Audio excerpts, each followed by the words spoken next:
you say that Laura Lynn and her program played in this whole saga? Well, if she hadn't aired her first video with the first three the whistleblowers, then I don't think we'd be here. I think I shared that recently in an updated video, just looking back at what's transpired in the last year and several months. I remember Laura Lynn texting me the night that she did the video. It was after it was done, and she was upset, rightfully so, because it looked like nobody was going to take the case to investigate it. So she was asking me questions about it, and I said, let me look into it tomorrow morning when I get to work. And by the time I did, I remember seeing that there was already that petition that was out, and people were signing it, trying to get it moved. And it did. There was action that same week. So, it happened where then it came back down from the AG's office, and it was now in Licking County, and they started the investigation. So it was just a couple days later. But then after that, Laura Lynn had a couple more whistleblowers. So the story was developing because Laura Lynn developed it. She developed it through the people that came to her and shared the information. And then the rest of us, me, you, everyone else who talked about it, we started talking about it. I knew and I felt led that I was going to focus on this because for me personally, as a prior prosecutor in SA against children, this was up my alley. And I was like, oh my gosh, I want to see that there's justice here. I want to see that he gets charged criminally. So I stayed on it and was watching it, and it was kind of grueling even though it was just 2.5 months, it was during that time period when they were investigating. It's like, are they ever going to charge? What does it take to do this? You've got 4 witnesses three witnesses at that time who were coming forward and already shared their story. What else do you need? You can work it up, getting the other witnesses later, but at least get them off the streets. That was a big concern for me because, you've got 3 people at that time coming forward. We all know that if that's happening, that there may likely be more. So there is that sense of urgency. Let's get this person off the street. Yeah. Yep. And I'm leading the conversation in danger of just like sort of litigating the whole thing. But I just wanted the audience to realize that. And I also, it was an unrelated thing, but it was a Sunday afternoon and I had to call Laura Lynn about something. And she was exhausted. She was tired. This was a Sunday afternoon. And then the first program about this story ran that night because she felt like she had to, give a voice to these victims. And so social media and podcasters helped put this out there where people were paying attention because it really looked like the system was just going to kind of cover it up. Is that a fair statement? Well, that's what it looked like. And so because of that, people went to social media, particularly Laura Lynn. And then it got the attention that it needed. And then, it just accelerated from then. So arrested back in late spring last spring, and then with a $2 million bond, and then just shazam, that only needs to be like $100,000 that you have to cough up. And then with trial is supposed to start on the 19th, just a couple of days ago, but there's an evidentiary hearing. Which is what happened back in November. Remember that right before the trial was supposed to start on November 19th, an evidentiary hearing comes up as well. And that is what pushed the trial to May. And because he was out, there's any waive speedy trial, so there was no need for it to come up, within weeks or months. So they moved it out, 6 months. And so I thought for sure for this one, it would be moved out another 6 months, but it's moved out to September 29th. Okay. About 3.5 months. And so, it makes the lay people out there like myself say, is this just the card this a defense attorney, Sam Shamansky, plays? Like he'll wait right up to the moment that something's going to happen and, I need an evidentiary hearing. But anyway, So the evidentiary hearing was on Tuesday. What happened? Okay. So let's back up a little bit. And I did share this on my channel. we didn't know what the evidentiary hearing was about. It was referred to, and I can't remember on the docket what it was referred to, but there was no motion attached to it. But it was clear, and you and I talked about this, Everett, from the get-go. As soon as you clicked on that Zoom, I mean, of course, the parties talked. The parties meaning the prosecution, the defense attorney, and the judge. They knew what it was about. But the people that were coming in, that they were subpoenaed, they didn't know what it was about. And so the first witness was Sabrina Warner, who is a civilian, and she's a fierce advocate for victims, for survivors, you know? And so, yes, she posts a lot. She is very active in the community. She wants to make sure that people are punished who need to be punished, that there is accountability, that people are protected, all of those things. So, you know, the interesting thing to start off in that regard was when, you know, Sam Shamansky just went right at her. And the statements that he says, they're accusatory because it's cross-examination. So he was trying to, he was accusing her of getting leaked information. Now, based upon what came out, we don't know what happened. She was asked specifically where she got the information on what the number of counts on that first indictment was, because she posted the day before. So that is a very legitimate question. You know, I'm going to address this as an attorney. If I was a defense attorney, I'd be asking that too. That would be a concern. But I said this before. Why now? That post was on April 20th of 2025. Why did you have to bring that up in an evidentiary hearing the day of trial, right? Why couldn't this have been brought months and months and months ago so that you don't delay the trial? If you want to take care of something, you want to investigate something, because you do have a right to investigate to determine the integrity of the underlying indictment. Right. You absolutely have that right. If there's any type of indication that perhaps information was leaked, because that could compromise the integrity of it. You know, witnesses believe that they're going into the grand jury proceedings and they're secretive. The court officials, they take an oath. They're secretive. These are secretive proceedings. And people are told that. This is generally known. And there's rules in Ohio and every state about that. And you cannot disclose that information. So I understand the tenor, you know, so to speak, with the parties involved, because that is a very, very serious issue, because there is the Constitution that we have to abide by. Okay. Yeah. And so everybody has the right, if they're being charged with a crime, to a fair and impartial trial. So if there's any prejudice that can be shown, that, you know, prejudice is Tom Keesee from having an impartial trial, a right to a trial and not be severely prejudiced, then that's going to be looked at. But there has to be evidence. So at the end of the day, there's a lot of accusations that were thrown around the cross-examination of Sabrina Warner by both the judge and the attorney. And those are accusations. Those are questions. I'm sorry to interrupt you. Why don't we play, I think it's News 6 or something, Columbus, but maybe this is about 2-minute video, and kind of show the way the media is framing this. And I think it'll also show like the way I think the defense attorney is hoping the media frames it. And then we can pick up on, here we go. You acquired grand jury information before it became public. Knox County Judge Richard Wetzel demanding answers from Sabrina Warner, who admitted in court she posted on her Facebook page Gary Keesee Jr. would be indicted by a grand jury on 27 sex abuse charges the day before the details were made public. Warner testifying she could not recall where the tip came from because it was more than a year ago. I have a lot of sources that send me information. I don't know who would have sent it or if it was just a guess.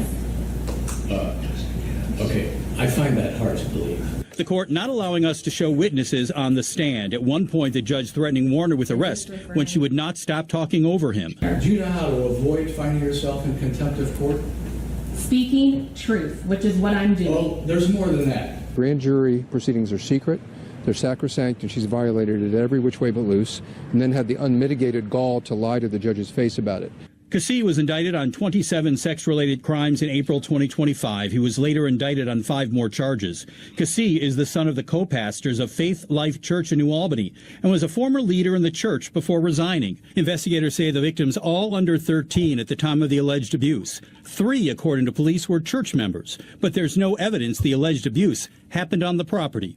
The social media leaks were brought up during a Tuesday morning evidence hearing. I promise you we'll get to the bottom of it, guaranteed. How is this going to impact your case? It may or it may not. But as officers of the court and as members of this system of justice, it's our sworn duty to make sure that the rules are followed. Defense attorney Sam Shamansky questioning several detectives about calls made to victims related to the sex abuse investigation that were not documented. We don't know whether they're involved in the leak. I doubt it, but it's certainly extremely impactful to a case when victims are speaking to law enforcement. Their conversations are not recorded and shared. We attempted to speak with Licking County special prosecutors, but they denied our request for an interview. The trial now scheduled to begin September 29th. In Knox County, Steve Levine, ABC 6 News. Vanessa, I would like to give you an opportunity to respond to that, but then I would actually like to kind of use that and just kind of take that apart, because there seems, anyway, would that be okay? Could we handle it that way? Sure. And if there's something that I'm not hitting that you want me to address head on, let me know, So first off, I agree with what Sam Shamansky said in there. As an attorney, absolutely 100%. I agree with that. And I shared those sentiments when I spoke with the journalist at the Royce Report. Those proceedings they're secretive. And I get, maybe people don't realize that, I guess, but they are. You cannot, and the court clerks, all of the personnel that are involved in that, they're told this, they know this. This is not something that's new. And so you can't have people disseminating, leaking, sharing information that's coming out of that. That is entirely inappropriate. And it's going to cause problems. And these evidentiary hearings are going to continue. So my impression, first off, based upon what he said, I didn't hear that. I didn't watch that clip until yesterday, but I knew after the hearing, I was like, this doesn't end here. Absolutely not. This is just the start of it, because the questioning began and the judge told Sabrina Warner not to delete her social media posts or her text messages. Well, that means that they're going to take a look at this. There's going to be an inquiry. They're going to look and investigate, because what they're trying to find out, and what Sam Shamansky just said, he's going to get to the bottom of it. Whether or not this is going to be something that causes the case to be dismissed or not, we don't know. You first have to identify where the leak came from. That hasn't even been done. It's just allegations at this point, right? Okay, and now I'm going to be a little bit contrary, well, see, this is raising so many things. In other words, those of us, you and me and the other podcasters and everybody that is tired of the stuff that gets covered up in the church, a victim comes forward, that represents usually decades of turmoil that they're just starting to come to grips with, and they're ready to speak out. Like, as a podcaster, you're like, you want the story to be told. You want the story to be told. But what complicates that is we have to be careful how we proceed from once things reach that point. Does that make sense? Oh yeah. So that's why on my channel, I always say, if you're somebody out there that you believe that a crime has been committed against you, go to the police first. And then if you're not already in counseling, because obviously if something traumatic has happened to you, it's wise to get counseling, but also to get an attorney, because you need to navigate this in that type of, you need to know what you can do, what you shouldn't do, what you should say. So, there's a lot that is behind the scenes in this regard. And so I'm glad you brought that up, because there are a lot of podcasters that are in this space that are talking to victims. And the question is, are they trauma informed? Do they understand that what they have before them, whether or not that witness that's coming to them is saying that they're going to go to the police or not, because just because they say at that moment, oh, I'm not going to go, guess what? They could change their mind the next day. And if you're not going over all of those possibilities with them, then, you know, you could end up in a situation where you platform them and they're making statements that, you know, it's not in their best interest. It could re-traumatize them. It could be used against them, perhaps. I mean, obviously, I'm not saying that they're lying, but you just don't know. You know, you do want, even as an attorney, you know, in a civil case, you do want your clients as a plaintiff, right? Say in the example of you've got a victim who's coming forward and they are getting an attorney and they're going to sue. As an attorney, you do want that story to be told, right? But when you have a criminal proceeding that's pending, you do not want the witnesses, the victims, you do not want them talking, and you don't want them talking to each other, because that can compromise the integrity of, you know, the evidence that goes in at the trial. And because what's going to happen is they're going to get attacked by a defense attorney like Sam. And, you know, that leads me into the testimony that was given by the officers. And he even admitted it. I don't think that he believed that the leak was coming from those officers. Yeah. I didn't get that impression whatsoever. The impression that I got, and remember, you and I were watching this and it was the audio was horrible. It was horrible. The Zoom hearing. My impression was he just wanted the opportunity to get them under oath, because that's a statement under oath that he could potentially use against them in trial. So he got them to admit that, yeah, I didn't write down all of the, didn't create a report for all the times that I spoke to these one particular victim. And there were calls that were, you know, 13 minutes, 34, whatever it was, but they didn't create supplemental reports. A lot of times that's what they would do, but they were saying that it wasn't substantive. They were answering questions, things like that. But he can attack them on that. It's not that the statement doesn't come in from the witness, that the statement doesn't come in from the victim. It's just that it goes, you know, he can attack the weight of it. He can make an argument that, oh, they're colluding, or maybe the leak came from here. But I didn't believe that that's what was happening. I think he was just trying to get that on the record. So in the event they go to trial, they say something different. Oh, here's a prior inconsistent statement. I'm impeaching you. Look, jury, look, this is what they said before. Now they're saying something different. You can't believe them. That's what you do in a trial. Right. Now, I want to go through this video if we can. I think it'll help, because still there's people watching, they're trying to piece this together and so forth. But before we go back over the video, and I'm going to do a famous Ohio for Freedom, back up and go a little bit and talk, back up, go a little bit and talk. But just as a general rule of thumb, tell me if this makes sense. As a podcaster, we're always looking for information that we feel led to share. Okay, I think that's describes me and a lot of us. As far as being trauma informed, if I am trauma informed, it's informally, and I certainly don't have any training. But is it kind of would it kind of be a good rule of thumb? And there's no cookie cutters that fits every size, but like, if there's the possibility that a victim or a likelihood is going to pursue, especially a criminal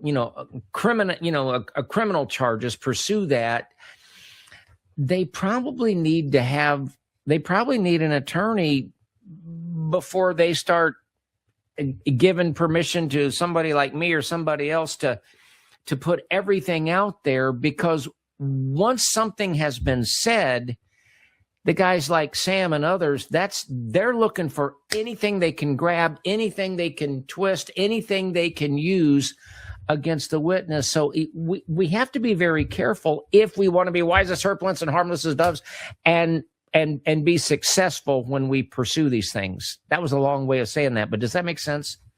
And I love that you said it and the way you said it. And so for your audience, I mean, obviously you and I talk all the time. So when you have a situation, you do confer with me. So, you know, like you're like, okay, I have this going on.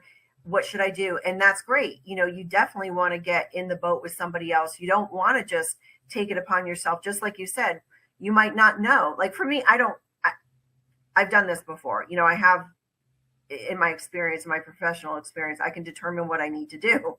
But we all make mistakes, right? Yeah. But you really want to do the best for the survivors, 100%. And just like I said earlier, and piggybacking on what you said, you know, you could be approaching this one way. Oh, well, they're not going to get an attorney. They said that they're not. But things can change because your trauma brain, when you start releasing things and then people are, you know, they are encouraging you, which is a good thing, but more stuff comes out that you forgot about. This happens. There's so many aspects and people just don't realize it. And I've had that happen a lot where people come on somebody's platform, then they come on to me and I ask them, well, you went on there. Did you tell them that, you know, you wanted to file a police report or whatever? They're like, well, nobody asked me. I said, well, did you tell them that you wanted to talk to an attorney before you did this? Nobody asked me. Yeah. So that to me is problematic because if they are now saying, I want to do that thing, now you're in reverse. You know, you're trying to fix something. And sometimes, and I have had this happen where people contact me and I'm like, your footprint is so heavy on social media. I don't really know what to do with it, you know? Right. Folks, if you would like to be a blessing to Ohio for Freedom, you can go to our website, ohioforfreedom.com. Our donate tab has a PayPal link if you like to support ministries with PayPal or bank card, any bank card that you use for online, any kind of activity. Zelle, thank you to our Zelle supporters. It's quick, it's instant, and there's no fees, but we can't send an email to say thank you because we're not provided that. So we say thank you in advance. And for everybody that likes to use good old-fashioned United States Postal Services snail mail, our snail mail address is Ohio for Freedom at P.O. Box 344, Mason, Ohio. This has been one fast-moving week, and thanks to everybody that has tuned in. And we will say that until next time, God bless you, God bless your family, the state of Ohio, from which we originate, the United States of America, and we say, send our greetings to all our friends around the world. Good night, y'all.